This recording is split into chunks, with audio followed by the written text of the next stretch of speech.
قربانی قبول ہونے کی نشانی کیا ہے؟ قربانی ایک عظیم عبادت ہے، لیکن بہت سے لوگ یہ سوال کرتے ہیں کہ آخر قربانی قبول ہونے کی نشانی کیا ہے؟ یاد رکھیں، اللہ تعالیٰ کے ہاں صرف جانور کا گوشت یا خون نہیں پہنچتا، بلکہ انسان کا اخلاص، تقوی اور نیت پہنچتی ہے۔ قرآن پاک میں اللہ تعالیٰ فرماتا ہے کہ اللہ کے پاس نہ ان کا گوشت پہنچتا ہے اور نہ خون، بلکہ تمہارا تقوی پہنچتا ہے۔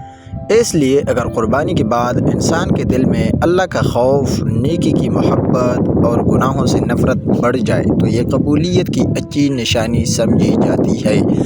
علماء کرام فرماتے ہیں کہ جو عبادت انسان کو اللہ تعالیٰ کے قریب کر دے، اس کے اخلاق بہتر ہو جائیں، نماز اور نیکیوں کی طرف رغبت بڑھ جائے، تو یہ اس بات کی علامت ہو سکتی ہے کہ اللہ تعالیٰ نے اس کی عبادت قبول فرما لی۔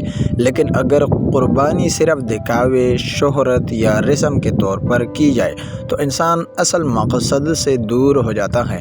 قربانی ہمیں حضرت ابراہیم علیہ السلام اور حضرت اسماعیل علیہ السلام کی عظیم قربانی اور اللہ تعالیٰ کی اطاعت یاد دلاتی ہے۔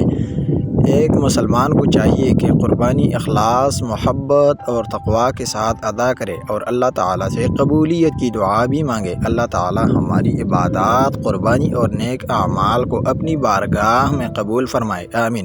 مزید ایسی اسلامی نصیحتوں کے لیے نور ہدایت کو فالو کرے۔ جزاک اللہ خیرہ۔ اگر ویڈیو اچھی لگی ہو تو ویڈیو کو لائک کرے، اچھا سا کمنٹ کرے۔ والسلام۔